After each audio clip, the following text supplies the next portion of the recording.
Guys, এখন তো অনেক গরম আর সেই রোদের অতি বেগুনি রশ্মি আমাদের ত্বকে সানবার্নের সৃষ্টি করে। সেই সাথে ব্ল্যাক হেডস তো রয়েছেই। তো আমাদের ত্বককে আমরা এই ঋতুতেও ফর্সা রাখতে চাই, উজ্জ্বল রাখতে চাই এবং দাগহীন রাখতে চাই। কিন্তু আমরা আমাদের ত্বকে কি করে কি ধরনের ময়শ্চারাইজার ইউজ করব সেটা বুঝতে পারি না এবং তার ফলে আমাদের ত্বক ড্যামেজ হয়ে যায় এবং ত্বকে বিভিন্ন ব্রণ ও দাগের সৃষ্টি করে। এই সামারেও আমরা কি করে আমাদের ত্বককে সুন্দর রাখতে পারি, উজ্জ্বল রাখতে পারি, দাগহীন করতে পারি এবং ত্বকের একটা প্রপার কেয়ার নিতে পারি সেই সম্পর্কে আজকের ভিডিওতে আলোচনা করব। তো চলুন দেখে নেওয়া যাক।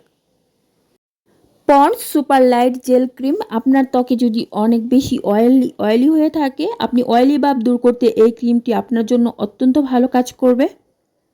এটা ত্বকের আপার লেভেলের ডিহাইড্রেশন দূর করবে, ত্বকে স্মুথ রাখবে, সফট রাখবে এবং ত্বকের ব্যারিয়ারকে অনেক উন্নত করবে।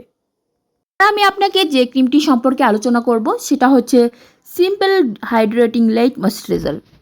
এটি অল টাইপ স্কিনের যে কেউ ইউজ করতে পারেন। এটা স্কিনের অয়েল ব্যালেন্স করে আপনার স্কিনকে একটা রিফ্রেশ ফিল দিবে, একটা স্মুথ ফিল দিবে এবং লং লাস্টিং হাইড্রেশন কমিয়ে আনে, স্কিনের ড্রাইনেস দূর করে দেবে। তো আপনি আপনার ত্বকের যত্নে এই সামারে এই ধরনের একটি ক্রিম ইউজ করতে পারেন। এতে আপনার ত্বক অনেক লং টাইম ভালো থাকবে। এবার আমি সামারের আরেকটি ক্রিম নিয়ে আলোচনা করব, সেটি হচ্ছে Nivea soft light moisturiser cream নিয়ে। এটার স্ট্রাকচার অনেক বেশি হালকা এবং এটা আপনি যে কোনো ঋতুতে ইউজ করতে পারেন। আপনার ত্বক যে কোনো ধরনেরই হোক না কেন, এই ক্রিমটা আপনাকে অনেক ভালো একটা ফিল দেবে। আপনার মুখে যদি ব্রণ হয়ে থাকে, আপনি নিশ্চিন্তে এই ক্রিমটি ইউজ করতে পারেন। আপনার ত্বকের স্ট্রাকচারকে অনেক উন্নত করবে, অনেক ভালো রাখবে।